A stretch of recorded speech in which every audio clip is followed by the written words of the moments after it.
Thank you, Director. It's great to have you here. There is a lot at stake. No one knows this more than you, so let's get right to it.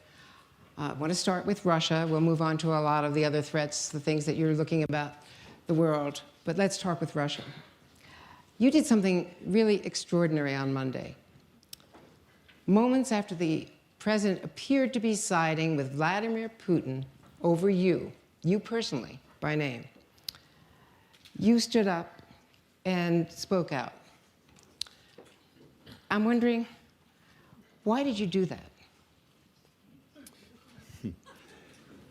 I'm not surprised we're starting with Russia. I was just doing my job. As I expressed to the president on my third visit to the Oval Office as his new principal advisor, I said, Mr. President, there will be times when I will have to bring news to you that you don't want to hear. I just want you to know that the news I bring to you, the information I bring to you, will be, to the best extent that we can, be unvarnished, non-politicized, the best that our incredible intelligence agency can produce, so that you will have the information you need to make the policy decisions that you're going to be faced with. And on that basis, we started a good relationship. I just felt at this point in time that what we had assessed and reassessed and carefully gone over still stands, and that it was important to take that stand on behalf of the intelligence community, on behalf of the American people. As we have seen, the President has made statements relative to in support of that, which I appreciate, the latest being on I think, one of your rival networks. Give you the privilege of not naming them, so keep NBC in front here. Therefore, it was a part of my role, and I felt that it was important that I do that. It has been said, it has been discussed personally with the President, and I think it's time to move on. Well, except that the President has made so many conflicting statements. He has switched from one position to the other even in the same day, as recently as yesterday. And I'm wondering, when you watched that in Helsinki, what was your gut reaction watching him validate Vladimir Putin's assessment over yours? Well, my thoughts there were that I believed I needed to correct the record for that, and that this is the job I signed up for, and that was my responsibility. Obviously, I wished he had made a different statement, but I think that now that has been clarified based on his late reactions to this. And so I don't think I want to go any further than that. Well, in the cabinet room, one of the statements that you refer to, his clarifications, he said, I accept our intelligence community's conclusion that Russia's meddling in the 2016 election took place. Could be other people also. Could be other people also? What does he know that you don't know? Well, could is not a definitive word here. That I mean, could someone else be looking at how to do this relative to our elections, possibly rogue states, whatever? We know others have potential capability, but it's undeniable that the Russians are taking the lead on this. Basically, they are the ones that are trying to undermine our basic values, divide us with our allies. They are the ones that are trying to wreak havoc over our election process. We need to call them out on that. It's critical that we do so, and to then take steps to make sure that they are not able to do this with the election coming up. Learn the lessons from the past, put in place the things that we need to put in place in terms of making sure that we can guarantee to the American public when they walk in that voting booth and cast their vote, however they cast it, it is a valid vote. It will not be tampered with. And whatever result comes from these elections, is something the American people can have confidence in, that it was not manipulated by anyone, whether that was externally or internally. We know politically there have been times when parties have tried to manipulate the votes one way or another. That just simply is not acceptable. The very pillar basics of democracy is the ability to have confidence in your elected officials that they were elected legitimately, and we have to take every effort to ensure that that happens in this upcoming election and future elections. And just to nail this down, the 2017 intelligence assessment of the community, the findings said Putin and the Russian government developed a clear preference for President-elect Trump. 18 months later, has anything changed that would make it more or less certain that it was Vladimir Putin in charge of that? Well, I don't want to get too far into what the investigation that's going on and what they may produce from that. But in terms of the intelligence assessment? Well, we just continue to provide intelligence that we achieve relative to our customers, which is the president, which are the policymakers in the White House, which is our oversight committees in the House and the Senate. And that basis, that is available to them. And we will keep doing that. Relative to what's coming in 2018, as Director Nielsen said this morning, DHS does not have evidence of the fact that anywhere near what happened in 2016. However, despite that, we absolutely cannot just rest on that assumption. As I mentioned in my speech at Hudson just a week ago or so, it's just one click of the keyboard that could change this narrative. And so we have to be ever vigilant on this, and I think we have to be relentless in terms of calling out the Russians for what they've done. We have to be vigilant in terms of putting steps in place to make sure it doesn't happen again. More transparency we can have relative to this issue, the better. Men and women who work for you are working around the clock. They are. Around the world, and putting their lives on the line in many cases to make sure that our democracy is safe. What do you say to them when the president disavows their work, or others in our government disavows their work and criticize their work? I say to our people both around the world and in the 16 agencies within the United States, I say to them, we are professionals. We are here to provide professional service to our government. We need to keep our heads down. We need to go forward with the wonderful technological capabilities that we have to produce intelligence. There's a lot of swirl, political swirl going around. Just do your jobs. Our goal is to make unpoliticized information necessary for our policymakers to make good decisions. And so try to get up every morning, go to work, do your job. If you have thinking in one way or another way relative to a plus or a minus, set that aside. You go home and think about it, whatever. But the product that you are putting together has to be absent from any kind of political manipulation. In Helsinki, the president was alone with Vladimir Putin for 2 hours, more than 2 hours, with only translators. Basically, how do you know what happened? You were on the dark side of the moon.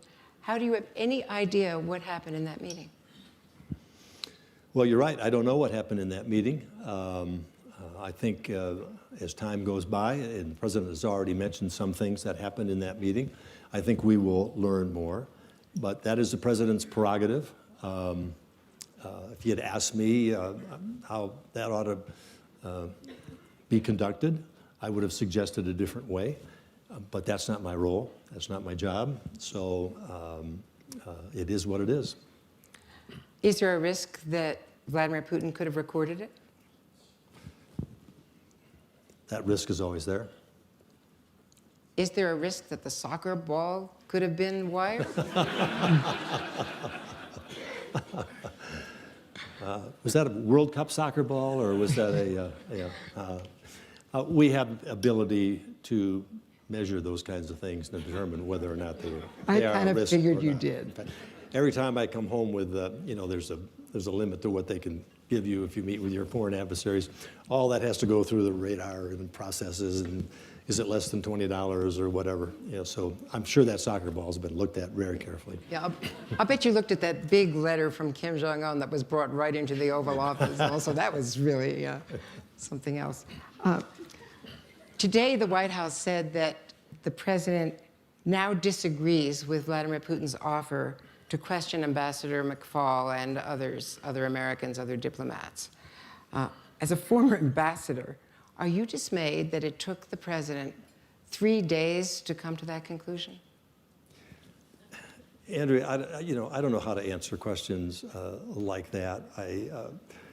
My focus now is on what's happening around the world, the threats that are faced to the American people, the threats that undermine our democracies. That's what I was hired to do. I can't focus. When I was a policymaker in the Congress, we like to think, as senators, we have an answer for everything, even though we don't. But we like to think that. Now I'm in a completely different job. I spent a lifetime trying to get my name in the paper and back at home, so people would vote for me, remember the name when they went into the voting booth. I'm in a job now where it's just the opposite. I like to spend my lifetime not being in the paper, not having my picture or words. I do very few of these types of. I know. We're very grateful to you for today. It's attractive to. It's hard to say no to an invitation to Aspen, especially in the hot summer of Washington D.C. But I just, try to keep my focus where it needs to be. And so there's just some things I just don't get into. Well, let's focus on your warnings. On Friday, you warned that, you said the warning lights are blinking red again, as they were before 9/11 on terror threats. You were speaking about cyber. I was. You said Russia was the most aggressive of the foreign actors in cyber. By far. In what way? What does it mean in terms of the attacks, the frequency of attacks, successful attacks? It means we're under attack in many, many ways. Our financial institutions, our critical infrastructure, our industries. In many ways, the plus side of what the interconnectedness of the world through the internet, all the revolutionary things that have been incredibly impactful in terms of moving us forward. We're now learning about the dark side, and it's pretty ugly. And what we see every day against our institutions, against our military, against our financial services, against our critical infrastructure, stretching from those who have major capabilities of doing this, starting with Russia, including China, maybe for a different purpose, stealing our innovations. And their intent, I think, is different than the Russians. Add Iran into that, add ISIS into that. Here we first learned about ISIS when they started slicing off heads. And we identified ISIS as a 7th century barbarism that was just totally unacceptable. And where did this come from? And where did this theology come from? At the same time they were slicing off heads, they were operating a sophisticated cyber program to reach out, to recruit people, to give them instructions, inspire them to take acts, to join this movement, this jihadist movement, through some very capable ways of using cyber, sophisticated ways. And so you see the danger that cyber can provide if you do it in nefarious ways.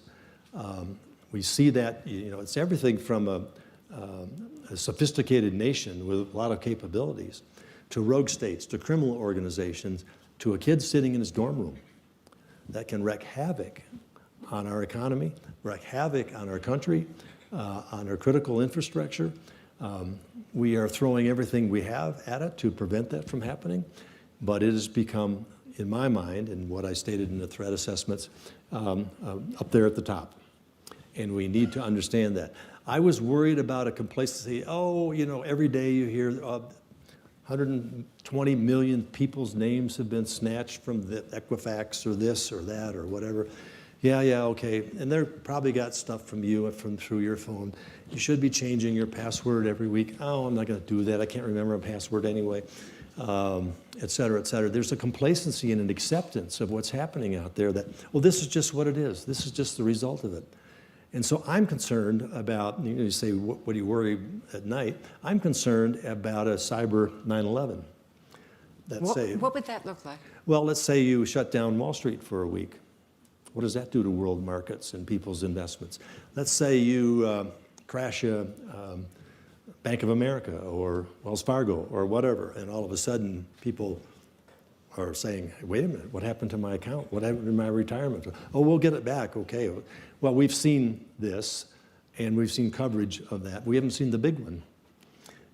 What about an attack on the electric grid in New England in January that maybe is sophisticated enough to take it out for 3 days? How many people will die from minus-degree weather on that? I mean, those are the things that I think you have to try to anticipate. What are the capabilities that our adversaries now have if they wanted to use them? And as Charlie Allen, who in my mind is a legend, and I look to him for advice on regular breakfasts. I won't tell you where we meet, but these are things I think strategically we have to look forward. Tom Clancy's Sum of All Fears, when a terrorist group obtains a weapon of mass destruction. If a weapon of mass destruction had been one of those airliners that hit the Twin Towers, we wouldn't be talking about 3,000 victims. We'd be talking about 300,000 victims or more. And so these are the things we have to think about. We can't rest on our laurels that, yes, we collect a lot of information, we all know what's going on. There are people out there playing this game of chess with us in ways that want to take us down, and we have to be better than they. And that is a huge challenge, and which was why I say it's a whole of government effort that has to take place relative to cyber. Yet the White House fired its cyber coordinator and has not replaced him. Is the president really engaged in this? Because if the president is not leading the charge, will the troops really try to take the hill? Well, as you know, we have a new National Security Advisor, John Bolton. John Bolton made the decision to make a change relative to who was handling that at the White House level.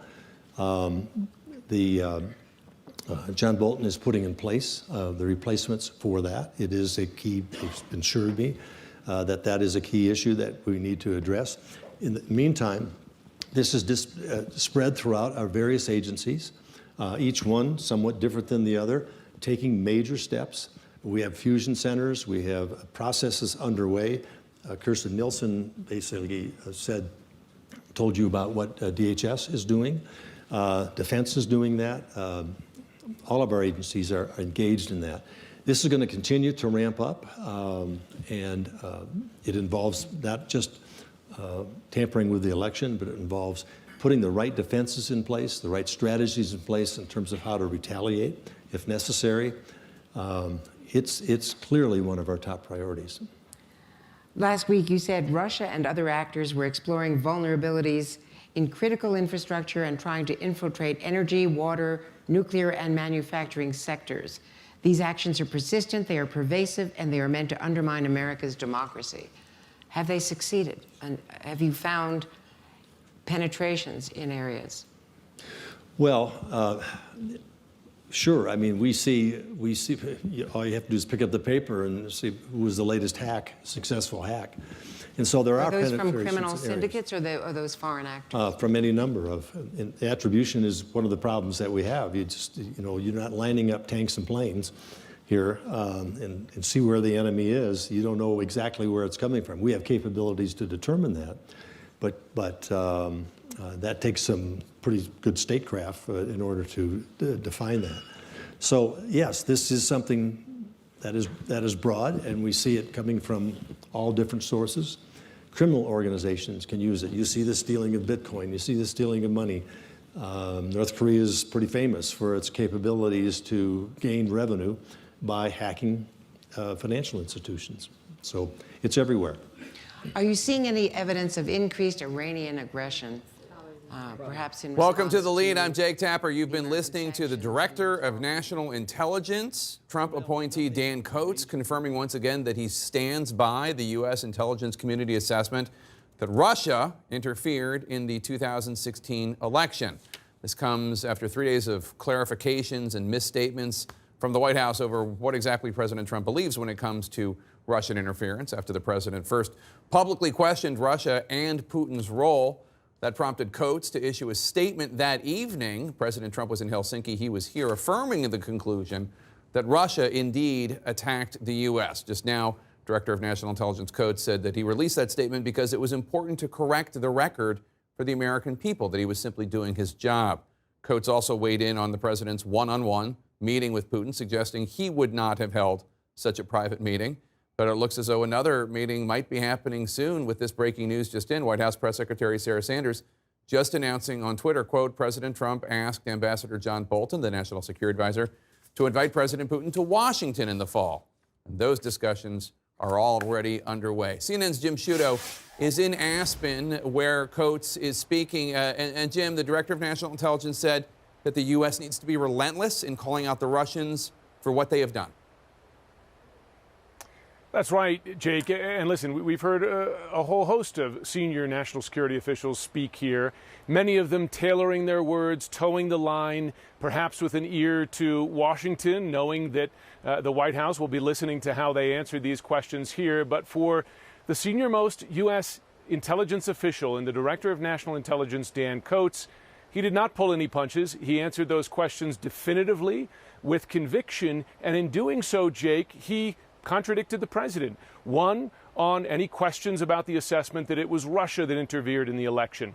Two, when the president raised the idea in his correction that, well, it could have been other people too, calling out the president again, saying, no, we know that Russia is leading the charge here. And finally, calling out the president for not calling out Vladimir Putin while standing next to him on this interference. Have a listen to how he put it in his words.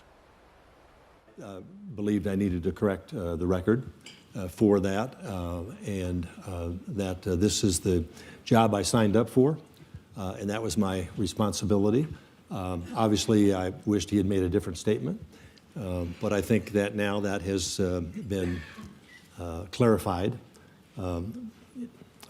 based on his late reactions to this, and so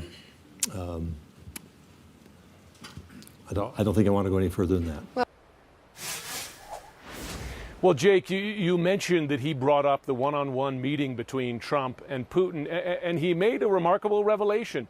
He was asked if he knows what was said in that one-on-one meeting, and again, America's senior-most intelligence official said no, he doesn't know what was said in that meeting. He hopes and believes that we will find out some of it, but he doesn't know. Jake.